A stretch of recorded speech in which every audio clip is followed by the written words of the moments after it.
wabarakatuh.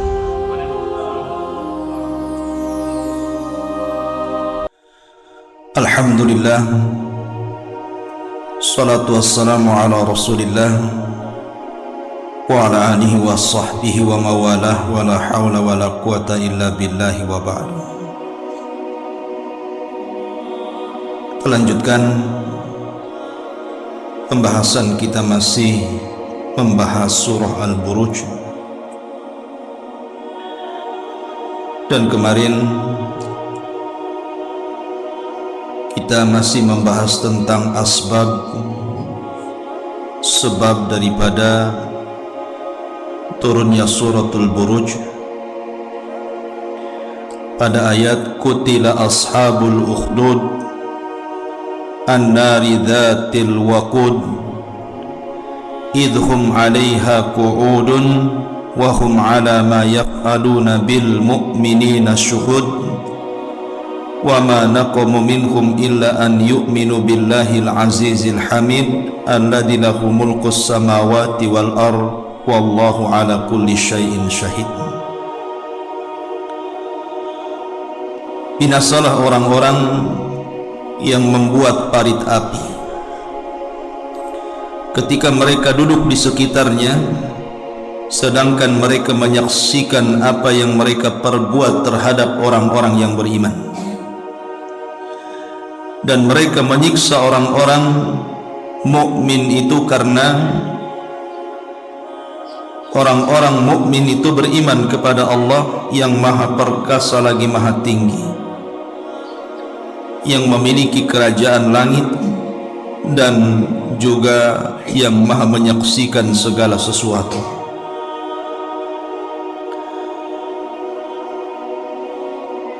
Kita tahu bahwa kejadian peristiwa Ashabul Ukhdud di dalam sejarah, baik di dalam Al-Quranul Karim ataupun dalam hadis Nabi SAW, itu terbagi menjadi 3 tartib zamani, 3 peristiwa besar secara urut menurut waktu. Pertama terjadi di Irak, yang kedua terjadi di Mesir, dan yang ketiga terjadi di Yaman. Dan itu akan terus terulang, bukan hanya di 3 tempat ini saja. Bahkan peristiwa Ashabul Ukhdud itu akan terus terulang sampai hari ini, bahkan sampai hari kiamat. Pertama, peristiwa yang terjadi di zaman Ibrahim alaihi salatu wassalam, dan itu di Irak. Pembakaran terhadap Ibrahim alaihi salatu wassalam karena Ibrahim telah menghancurkan patung-patung Namrud. Maka terjadilah peristiwa pembakaran, di mana Namrud kemudian menghukum Ibrahim dengan cara dibakar.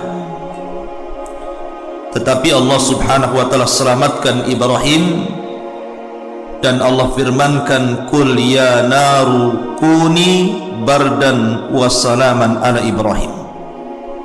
Katakan, wahai api, jadilah dingin dan selamatkan Ibrahim.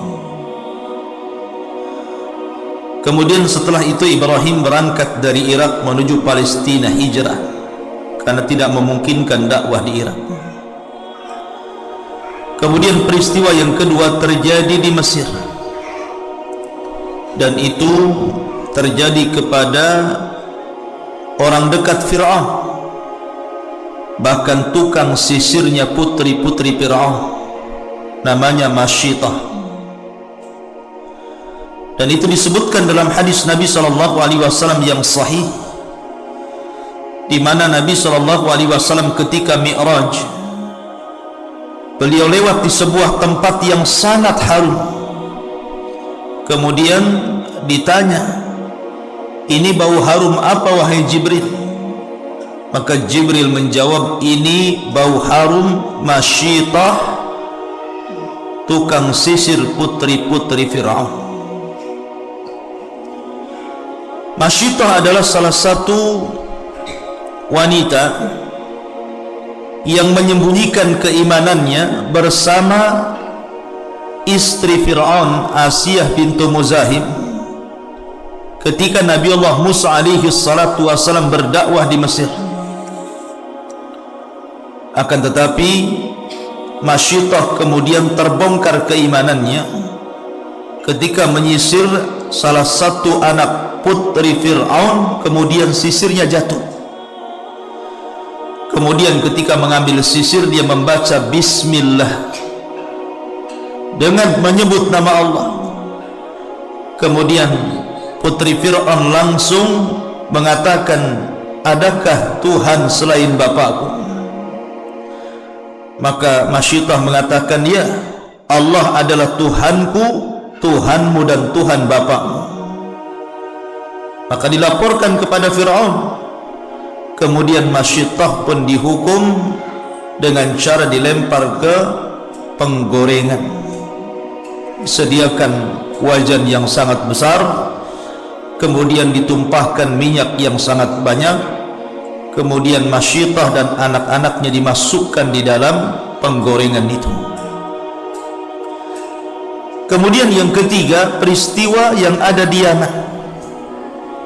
Dan itu kemarin kita sudah ceritakan sebagian besar kisahnya. Terjadi kepada penduduk Najran yang ada di Yaman, yang ketika itu berkuasa rajanya seorang Yahudi yang kita kenal dengan Dzunwas. Ketika penduduk Najran ini kemudian tidak mau mengikuti kehendak rajanya agar menuhankan dirinya, kemudian malah beriman kepada agama anak muda yang merupakan kader raja untuk menjadi pengganti tukang sihirnya, akhirnya Dzunwas pun melakukan pembakaran besar-besaran. 20.000 lebih, kata Imam Ibnu Katsir, dibakar hidup-hidup karena tidak mau menuhankan raja. Tapi kemudian dari 20.000 yang dibakar hidup-hidup oleh raja itu, akhirnya ada yang lolos 1-2 dan melapor kepada kerajaan Syam yang ketika itu mayoritas Nasrani. Maka Syam pun mengirim surat ke Ethiopia untuk mengirim pasukan dari Ethiopia dan menyerbu Najran. Maka berangkatlah dari Ethiopia pasukan besar yang dipimpin oleh Riyadh dan juga Abrahatul Asram, yang kemudian menghancurkan Najran dan membunuh rajanya Dzunwas. Di sini Allah Subhanahu wa taala mengatakan, qutila ashabul uhdud, celaka, binasa, terlaknat orang-orang yang membuat parit api. An-nari dzatil waqud, ketika api menyala-nyala dengan sangat besar. Idhum 'alaiha qu'ud, dan para pembesarnya menyaksikan. Wa hum 'ala ma yaf'aluna bil mu'minina syuhud, bagaimana mereka menyaksikan terhadap penyiksaan kepada orang-orang yang beriman. Wa ma naqamu minhum illa an yu'minu billahil azizil hamid, tidaklah orang-orang yang beriman yang disiksa itu alasannya hanya karena beriman kepada Zat yang maha perkasa lagi maha terpuji, alladzi lahu mulkus samawati wal ard wallahu ala kulli syai'in syahid.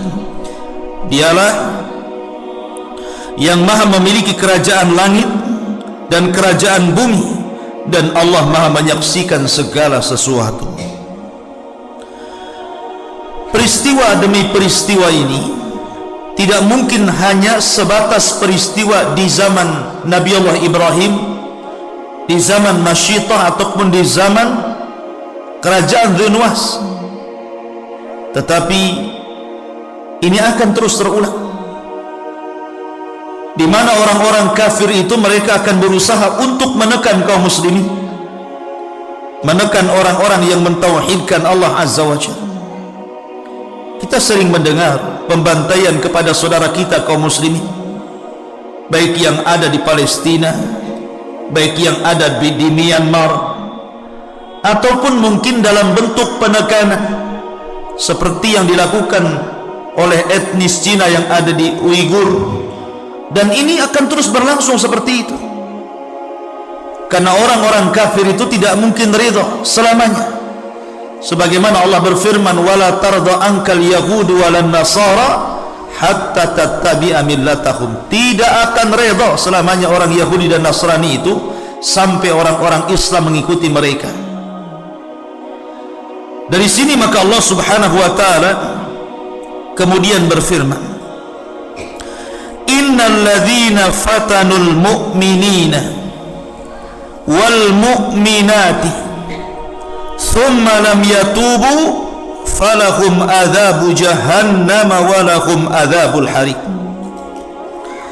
Sesungguhnya orang-orang yang mendatangkan cobaan, bencana, pembunuhan, menyiksa kepada orang-orang yang mukmin, laki-laki dan perempuan, kemudian mereka tidak bertobat, maka mereka akan dimasukkan ke dalam azab jahannam dan mereka akan mendapatkan azab bakar di neraka.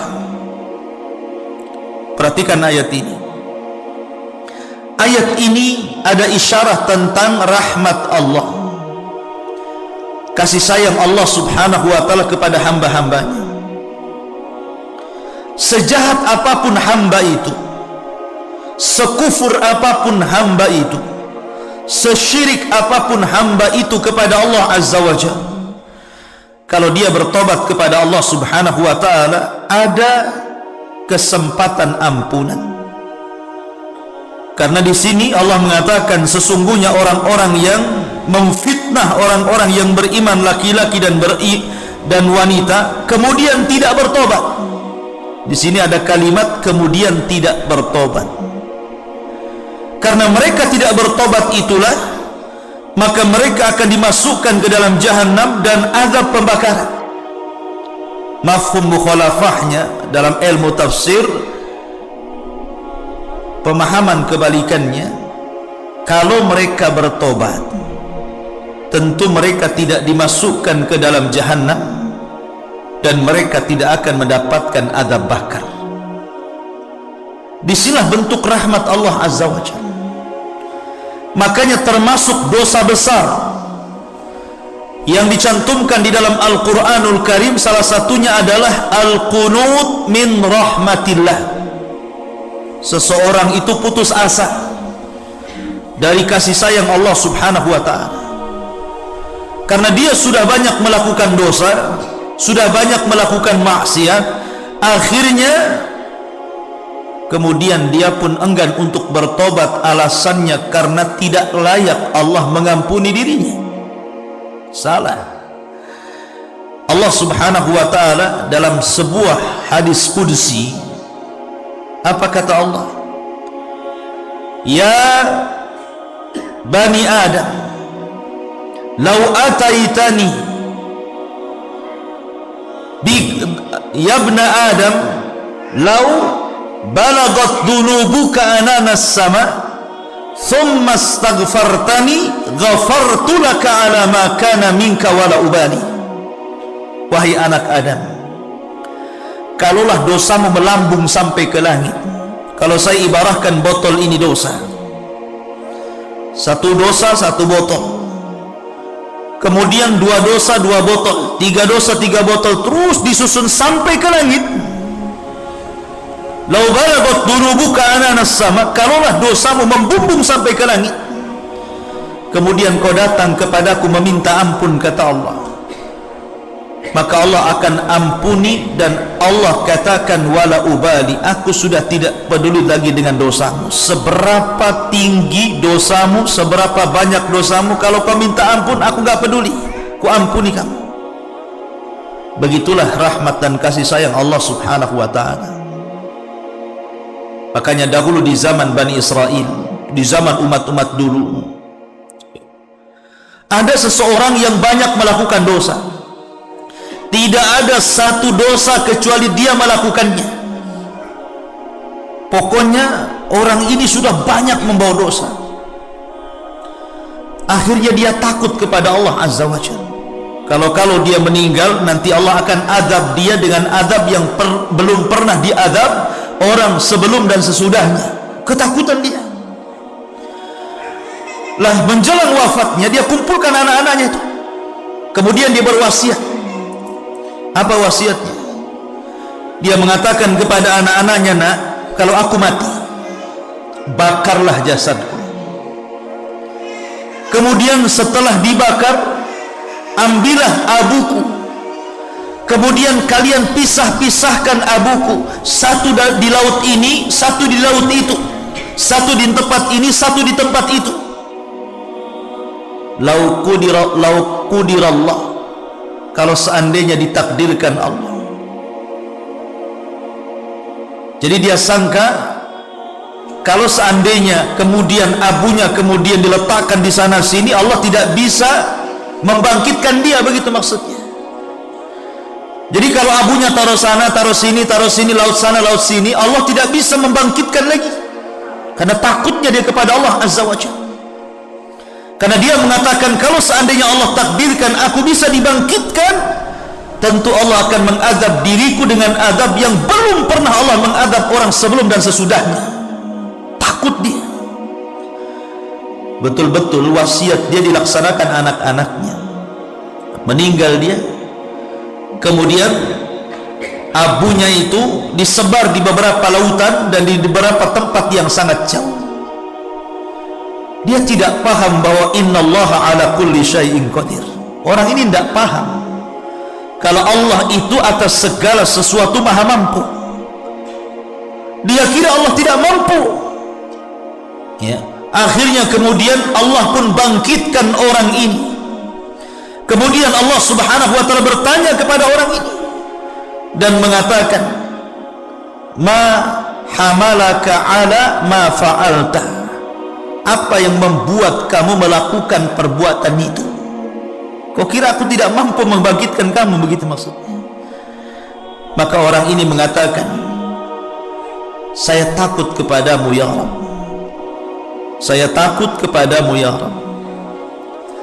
Akhirnya Allah Subhanahu wa ta'ala melihat alasan orang ini melakukan seperti itu karena takutnya dia kepada Allah Subhanahu wa ta'ala. Akhirnya dengan rahmat Allah, Allah masukkan dia ke dalam surga.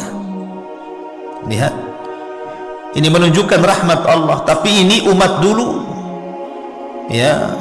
Umat sekarang tidak boleh dibakar, umat Islam dikubur. Ini kan cerita umat dulu, ya. Maka ini bentuk rahmat. Jangan putus asa dari rahmat Allah Subhanahu wa ta'ala. Di zaman Nabi SAW ada kakek tua sekali, usianya hampir 100 tahun. Semua dosa sudah dilakukannya. Dia datang kepada Nabi SAW setelah dia datang ke beberapa agama dan ditolak dan mengatakan tidak ada tobat bagimu karena dosamu sudah membumbung sampai ke langit. Maka dia datang kepada Nabi SAW dan mengatakan, ya Muhammad, inni fa'altu dzamban aziman law wuzi'at ala ahlil ardi lawasi'athum. Ya Muhammad, aku ini seorang laki-laki tua, sudah banyak melakukan dosa. Kalau dosaku ini kubagi-bagikan kepada penduduk negeri, itu sudah cukup menghancurkan mereka, saking banyaknya. Afidinika minat taubah, apakah dalam agamamu ada taubat orang seperti aku ini? Maka Nabi SAW mengatakan, ya ada. Kalau kau ingin sungguh-sungguh taubat, ada. Kemudian Rasul mengatakan, tashhadu an la ilaha illallah wa anni rasulullah, katakan bahwa tidak ada sesembahan yang berhak disembah kecuali Allah dan aku adalah utusan Allah. Masuklah ke dalam Islam. Karena Islam itu yahjubu ma qablah, Islam itu akan menghapuskan dosa-dosa sebelum Islam. Maka dia pun kemudian bersyahadat, asyhadu an la ilaha illallah wa asyhadu annaka rasulullah. Maka Nabi SAW bertakbir, Allahu Akbar, Allahu Akbar, Allahu Akbar. Badalakallahu sayyi'atikal hasanat. Allah telah menggantikan keburukanmu dengan kebaikan. Allah telah menggantikan keburukanmu dengan kebaikan. Ma'asyiral muslimin yang dimuliakan, itulah rahmat Allah Subhanahu wa ta'ala. Kemudian juga dari ayat ini bahwa al-jaza'u min jinsil amal. Ketika orang-orang kafir di zaman Dzulnuwas ini, mereka membakar 20.000 lebih kaum muslimin yang tidak berdosa dan tidak bersalah, hanya karena beriman dan mengatakan Rabbi Allah, Rabbku Allah. Kemudian mereka dibakar. Maka al-jaza'u min jinsil amal, namanya balasan itu disesuaikan dengan amalannya. Makanya Allah mengatakan orang-orang yang mereka telah membakar orang-orang yang beriman laki-laki dan perempuan dan mereka tidak bertobat, maka hukumannya mereka akan dimasukkan ke dalam jahanam, dan di dalam jahanam itu mereka akan dibakar sebagaimana mereka telah membakar, mereka akan dibakar. Begitulah balasan. Dari sini bahwa kezaliman itu tidak mungkin dibiarkan, maka jangan pernah berlaku zalim. Karena orang yang dizalimi, kalau sudah berdoa kepada Allah, antara dia dengan Allah tidak ada hijab penghalang doanya, dikabulkan langsung, tidak di dunia, di akhirat. Karena Rasul yang mengatakan ma min dzambin an yu'ajjilallahu uqubatahu fid dunya qabla al-akhirah al-baghyu wa qati'atur rahim, bahwa dosa yang akan disegerakan di dunia sebelum akhirat dua: satu kezaliman, dan dua pemutus silaturrahim, dan yang paling besar adalah durhaka dengan orang tua. Ma'asyiral muslimin yang dimuliakan Allah Azza wa Jalla. Baik, kita masuk kepada tafsir ayat. Allah mengatakan innal ladzina fatanul mu'minina wal mu'minat, sesungguhnya orang-orang yang membuat fitnah. Kalimat fitnah di dalam Al-Quran memiliki hampir 15 makna, dan itu disebutkan di dalam Al-Quran. Kalimat fitnah itu saya tidak akan menyebutkan semua karena waktu juga. Fitnah itu juga memiliki makna al-ibtilah, ujian. Seperti Allah Subhanahu wa taala berfirman, innama amwalukum wa auladukum fitnah, sesungguhnya hartamu dan anak-anakmu terkadang bisa menjadi fitnah. Ya, karena harta itu melalikan. Allah berfirman, kalla innal insana la yatgha an ra'ahus taghna. Terkadang orang-orang itu mudah melampau, mudah melakukan kezaliman ketika Allah bukakan dunia kepadanya. Ketika dia miskin, Masya Allah, sholat rajin. Ketika dia miskin, subhanallah, rajin di majelis ta'lim. Ketika dia miskin, baiknya luar biasa, tidak sombong. Ketika mulai diberikan kekayaan, mulailah kemudian dia kurangi sholat 5 waktunya. Mungkin duhur saja, mungkin maghrib saja, lebihnya di rumahnya atau di tempat kerjanya. Kemudian semakin sibuk dengan pekerjaannya, hilanglah sholat 5 waktu di masjid, ketemunya hanya Jumat saja. Kemana biasa sering sholat? Sibuk sekarang. Akhirnya Jumat pun tidak nampak. Kok Jumat gak nampak? Iya, bisnisnya sudah banyak, saya harus safar ke sana kemari, sholatnya jadi di jalan. Begitulah orang sibuk. Mulai dia sombong, ya. Punya mobil udah kaca hitam, orang hitam tak nampak. Lewat sama orang tak dibuka pun, padahal tetangganya tuh bukalah, kan begitu. Assalamualaikum, kan sedap tuh. Ini tidak, udah mulai sombong tuh. Cara jalannya aja sombong. Dulu waktu dompetnya nggak ada isinya, jalannya mantap. Sudah isinya penuh, makin membusungkan begitu. Begitulah manusia. Allah uji dengan kekayaan. Kalla innal insana la yatgha. Karena terkadang ujian berupa kekayaan jauh lebih berat dibandingkan ujian berupa musibah. Orang kalau sakit bisa sabar dia. Sabar. Orang sakit kan tidur saja, sabar. Paling tinggi mungkin tasakhut, belum merasa ikhlas dengan takdir Allah, itu saja. Tapi orang kaya ini ujiannya berat, karena dia punya fasilitas maksiat.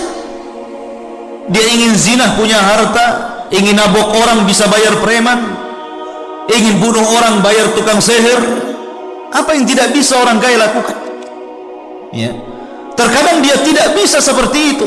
Makanya dikatakan oleh Nabi SAW, malun saleh li rajulin saleh. Harta yang baik itu kalau dikelola orang baik, dan harta itu menjadi jahat kalau dikelola orang jahat. Begitu memang. Harta yang baik karena pengelolanya orang baik.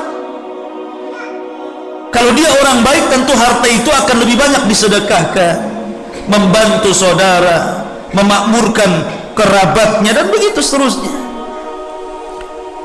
Karena sesungguhnya hakikat harta itu, kata para ulama, at-tajmi' wa tafriq. Hakikat harta itu hanya dikumpul-kumpul, sudah kaya ditinggalkan. Itulah hakikat harta. Ada orang dari masa remaja, dia gigih kerja keluar luar biasa, sampai nggak kenal waktu, kepala di bawah, kaki di atas, keringat bercucuran, banjir di mana-mana, karena hanya cari dunia. Akhirnya dia kebeli rumah yang mewah, mobil yang megah, tanah yang luas, rekening gendut, banyak dolar dan rupiahnya. Sekali kena serangan stroke jantung, mati dia. Apa kemudian rumahnya dimasukkan ke dalam kuburan? Apa kemudian mobilnya dimasukkan ke dalam alam barzah? Tidak ada yang dimasukkan ke situ. Justru kekayaannya menjadi rebutan ahli warisnya. Itulah hakikat harta, dikumpul-kumpul, habis terkumpul Anda tinggalkan. Jahil tidak jahil orang kayak gini nih.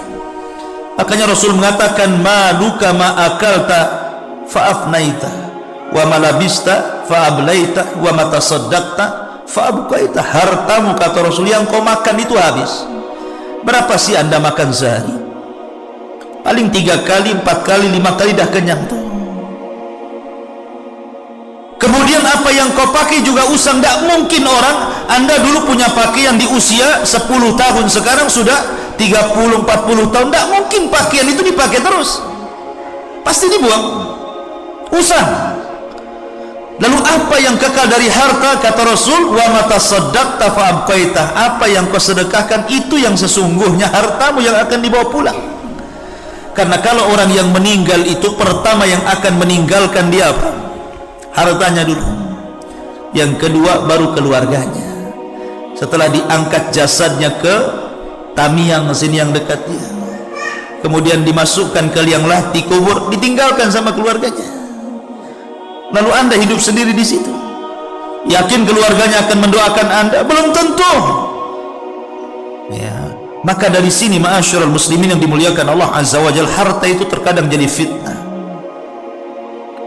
Atau bentuk fitnah itu harta adalah ketika Anda harus mengeluarkan sedekah dan zakat.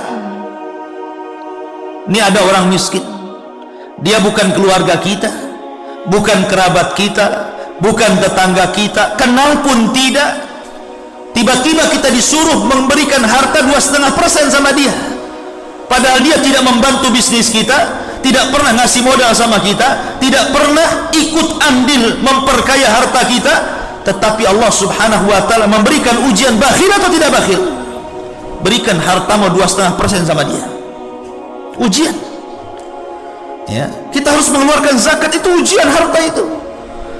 Kalau dia dermawan, pasti dia akan keluarkan zakat walaupun orang itu tidak kenal. Yang jelas dia orang miskin, orang fakir, orang yang berhak mendapatkan zakat, nggak peduli apakah dia kerabat atau bukan, apakah tetangga atau bukan, apakah orang yang ikut andil dalam kekayaan atau bukan. Yang penting ini hak harta, harus saya keluarkan 2,5%, keluarkan untuk dia. Tapi kalau dia bakhil, mikir enak saja, ini harta saya jungkir balik mendapatkannya. Kau datang bawa proposal kemari, emang siapa Anda? Lah akhirnya begitu, ujian memang kan begitu ya. Lah dari sini terkadang Allah menguji harta ini lebih berat dibandingkan musibah. maka harta bisa menjadi ujian. Innama amwalukum wa auladukum, ataupun anak. Terkadang anak itu ujian bagi orang tuanya. Sudah disekolahkan tinggi-tinggi, orang tuanya sudah jual sawah, terkadang jual rumah, terkadang tidak malu dia hutang-hutang tetangganya. Hanya anaknya itu supaya sukses jangan seperti orang tuanya. Tapi ketika anaknya sudah disekolahkan tinggi-tinggi, pulang bukan balas budi, malah justru buat pusing orang tuanya. Diuji orang tua dengan anaknya. Padahal orang tua itu menginginkan anak itu pulang setelah punya pendidikan akan lebih baik lagi cara berfikirnya dan bisa berbalas budi. Karena umumnya kalau orang awam biasanya membesarkan anak, menyekolahkan anak itu karena ada sebuah kemauan.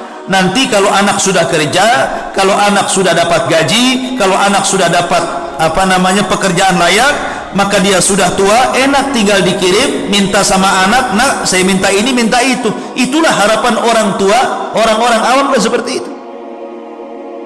Tetapi orang tua yang sudah punya ilmu tentu beda cara berfikirnya.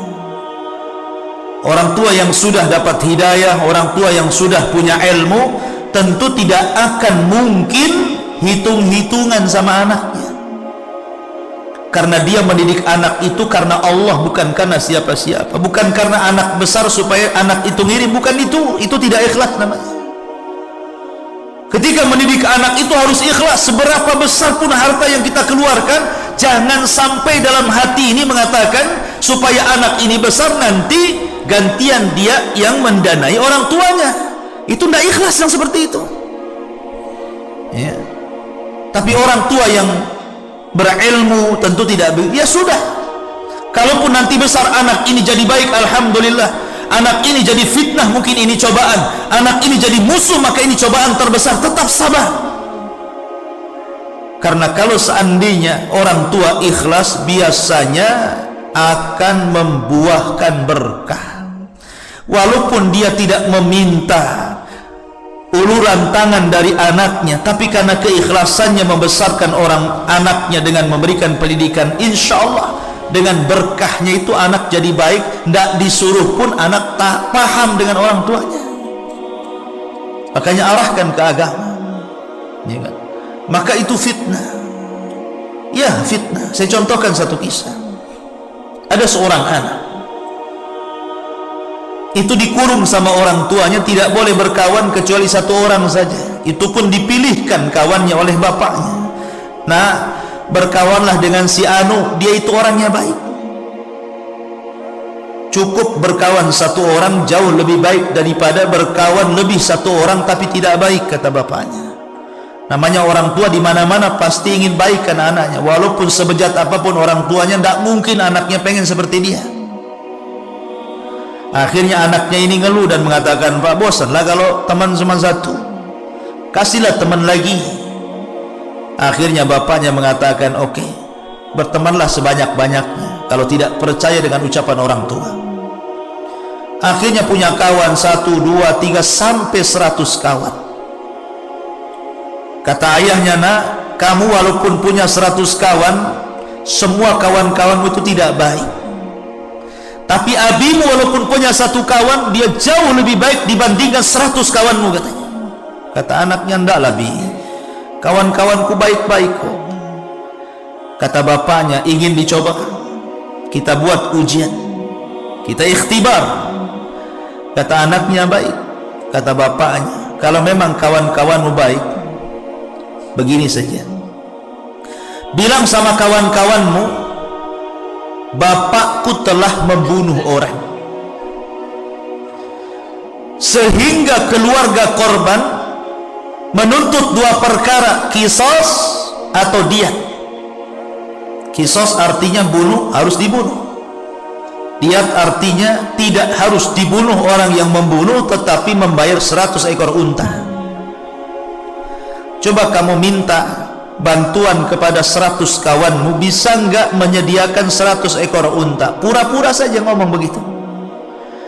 Mulailah anak ini datang ke kawan-kawannya, bersandiwara sebagaimana ujian dari ayahnya. Dikumpulkanlah 100 kawannya. dan mengatakan, kawan-kawanku, bapakku kemarin bunuh orang. Mati, ya matilah, namanya dibunuh. Ya. Kemudian keluarga korbannya meminta tuntutan 2 perkara. Qisas, berarti bapakku akan dibunuh, nanti aku tak punya bapak.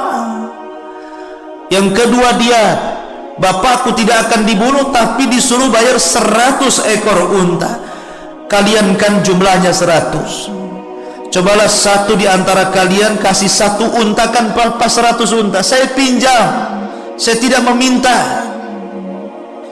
Maka kawan-kawan yang satu mengatakan, aduh, nggak ada duit, saya tak punya unta, saya pun banyak kebutuhan. Akhirnya mulailah menjauh satu-satu dia. Dan ini terbukti di masyarakat. Kalau orang suka pinjam uang, pasti dijauhi. Kalau orang suka ngasih duit, pasti ditemani, kan begitu. Akhirnya satu hilang. Kalau urusan duit itu susah. Jangankan lagi 100 juta, 100 ribu saja pinjam harus di atas kwitansi itu. Kalau 1 juta notaris, ya. Ataupun minta barang jaminan, pinjam 100 juta, jaminannya rumah harga 1 miliar, nah, baru dia mau, ya kan? Karena zaman sekarang ini sulit orang dipercaya dan orang mempercaya. Akhirnya dia datang kepada bapaknya, Pak, memang betul yang 100 orang itu tidak baik. Anaknya baru paham tuh apa kata orang tuanya. Kata orang tuanya, sekarang saya balik, saya punya kawan cuma 1 nak, tapi kawan ini baik, ingin buktikan, saya buktikan. Datanglah bapak ini ke kawannya dan mengatakan kepada kawannya, akhi, anak saya kemarin membunuh orang, matilah, dibunuh. Kemudian dia menuntut, kalau kisos anak saya akan dibunuh, kalau dia bayar dia, saya tak ada unta, 100 ekor unta banyak, dan itu anak satu-satunya. Tolonglah usahakan, saya pinjamlah kepada kamu, karena ini kawan yang baik. Akhirnya apa? Dicarikan unta 100 itu, betul-betul dicarikan, kemudian dibawa ke rumahnya, padahal ini sandiwara saja, kan gitu. Kemudian anaknya baru paham, ternyata apa? Kawan 1 jauh lebih baik dibandingkan kawan 100. Begitulah ujian ikhwata fiddin. Ma'asyiral muslimin yang dimuliakan Allah Azza wa Jalla, sehingga anak itu terkadang menjadi ujian orang tua, ya harus sabar. Ya, terkadang orang tuanya subhanallah imannya luar biasa, sering ke masjid, sering dengar ngaji, sholatnya rajin, baca Qur'annya rajin, tapi anaknya kurang ajar. Makanya Allah mengatakan, innalladzina fatanul mu'minina wal mu'minat. Terkadang ada orang-orang yang membuat fitnah kepada orang-orang yang beriman. Ini satu makna fitnah. Kemudian juga makna fitnah juga, terkadang ada orang-orang yang membuat fitnah kepada orang-orang yang beriman, laki-laki dan perempuan, adalah dari manusia itu sendiri. Terkadang laki-laki memfitnah perempuan, perempuan memfitnah laki-laki. Makanya kenapa Bani Israel ulamanya tumbang gara-gara fitnah perempuan, kan? Ya, fitnah perempuan. Kita lihat sekarang kan perempuan itu luar biasa. Dengan adanya medsos, mudah orang mengakses wanita-wanita yang fajirah, wanita-wanita yang fasik. Ya, kita lihat di jalan-jalan itu, yang tidak berpakaian syar'i, yang auratnya diumbar ke sana kemari, berpakaian tapi telanjang, itu memfitnah laki-laki. Ataupun laki-laki yang nongkrong di pinggir-pinggir jalan, kalau ada perempuan disiuli kemudian digoda, fitnah juga itu. Lah, mereka adalah orang-orang yang memfitnah orang-orang yang beriman, baik laki-laki atau perempuan. Ini juga satu di antara makna fitnah. Tapi di sana ada fitnah yang lebih dahsyat, namanya fitnah syubhat. Kalau syahwat itu hanya merusak moral dan akhlak, tapi kalau syubhat itu merusak pemikiran dan agama. Dulu belum ada handphone, kita tidak pernah mendengar ada orang yang menghina Allah, ada orang yang menghina Rasulullah, ada orang yang menghina Al-Quran, ada orang yang menghina syariat Islam. Hampir nyaris nggak mendengar kita. Mulai ada handphone, ada YouTube, ada Facebook, ada Twitter, ada grup. Mulai kemudian muncullah orang-orang yang menghina Al-Quran. Dibilangnya Al-Quran itu harus direvisi karena tidak layak lagi hukum-hukumnya di zaman Rasul diterapkan di zaman sekarang. Enak saja mengatakan Al-Quran direvisi. Bukan Quran yang direvisi, otakmu yang direvisi. Ya kan? Muncul orang-orang yang kemudian liberal. Muncul lagi orang-orang yang menghina Rasulullah. Dihinanya Rasul sallallahu alaihi wasallam dengan berbagai macam kata-kata yang tidak layak diucapkan. Ya. Kemudian muncul lagi orang-orang yang menghina Allah, menghina syariat Islam, menghina cadar, menghina cingkrang, macam-macam dihinanya. Kita nggak pernah mendengar dulu. Hari ini kita dengar tuh. Coba bayangkan. Ya. Makanya di sini fitnah syubhat ini luar biasa karena merusak agama. Mulailah orang-orang yang sesat itu membuat web dalam internet. Anak-anak muda yang kurang akidah, kurang tauhid, kurang ilmu, berselancar di dunia maya, masuk kepada web Syiah, jadi dia orang Syiah. Masuk kepada web Khawarij, jadi dia teroris. Masuk kepada Islam liberal, jadilah Islam liberal. Masuk dunia perdukunan, ingin jadi dukun. Dan kejahatan pun akhirnya apa? Ada dalam dunia medsos itu. Yang tadinya tidak berbuat jahat karena melihat ada intrik dan trik berbuat jahat, ditiru dia, jadi jahat dia. Jadi subhanallah ikhwatu fiddin, maka ini semua fitnah. Fitnah bagi orang-orang yang beriman laki-laki dan beriman perempuan. Dan juga fitnah juga yang dimaksud di sini adalah orang-orang kafir yang senantiasa menekan orang-orang yang beriman. Dahulu di zaman Rasulullah, Bilal bin Rabah, seorang sahabat Rasul dari Ethiopia, dia dipaksa untuk menyebut 3 huruf, disiksa habis-habisan sampai mau mati. Dia disuruh menyebut 3 huruf saja. Apa? Qul Hubal, katakan Tuhanku Hubal. Hubal 3 huruf, ha ba lam, Hubal. Disuruh menyebut 3 huruf. Qul Hubal, katakan Hubal. Tapi Bilal membantah dengan 3 huruf juga, Ahad, Ahadul Ahad, Ahad, alif ha dal, Ahad. Disuruh mengucap 3 huruf, dia bantah dengan 3 huruf.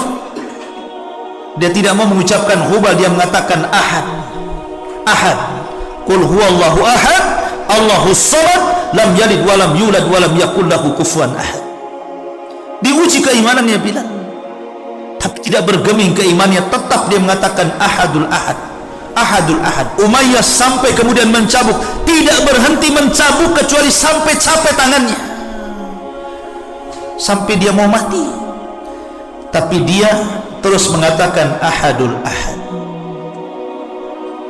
Ada anak kecil nakal, sama orang tuanya disuruh berhenti, jangan main game, jangan nonton TV, suruh ngaji, dipukul. Kata anaknya, Ahad, Ahad.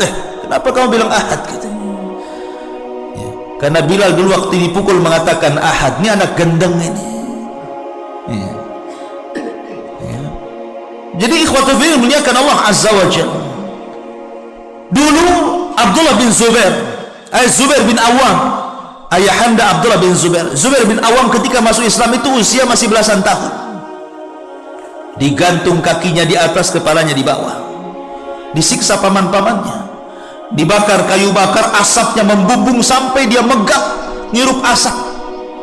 Megap. Ya. Dulu kan jarang orang ngirup asap, sekarang yang banyak ngirup asap.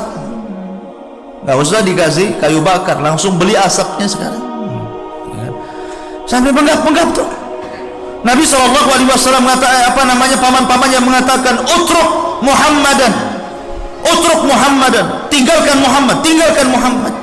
Tapi dia mengatakan, ma taraktuhu wallah, demi Allah saya tidak mungkin meninggalkan ajarannya, agamanya, sampai mau mati dia. Begitulah ujian orang-orang yang beriman. Sa'ad bin Abi Waqqas, ibunya ngancam, kalau kau tidak tinggalkan agama Muhammad, aku akan bunuh diri dengan mogok makan. Ibu loh ya. Akhirnya betul-betul mogok makan, 3 hari gak makan, hampir mau mati. Tapi Sa'ad bin Abi Waqqas istiqamah dan mengatakan, pura-pura tegar di hadapan ibunya dan mengatakan, ya ummah, law kanat laki mi'atu nafsin thumma kharajti nafsan ma taraktu dini. Wahai ibuku, kalaupun kau punya 100 nyawa, kau keluarkan satu-satu, paksa aku untuk murtad, tidak, saya tidak akan murtad dari agama saya. Begitulah dahulu.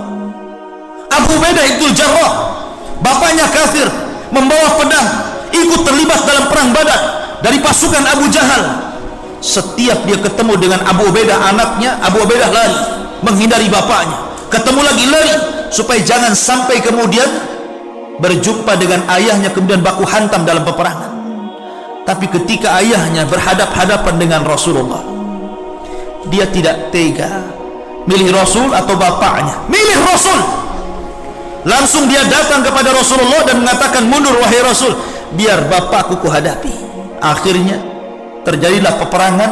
Abu Ubaidah membunuh bapaknya karena mau menyerang Nabi SAW. Begitu para sahabat pengorbanannya. Innal ladzina fatanul mu'minina wal mu'minat thumma lam yatubu falahum adzabu jahannam walahum adzabul hariq. Wallahu a'lam. Sudah masya. Saya harus kemuhajirin. Subhanakallah bihamdika asyhadu an la ilaha illa anta astaghfiruka wa atubu ilaik. Allahu ta'ala alam. Assalamualaikum warahmatullahi wabarakatuh.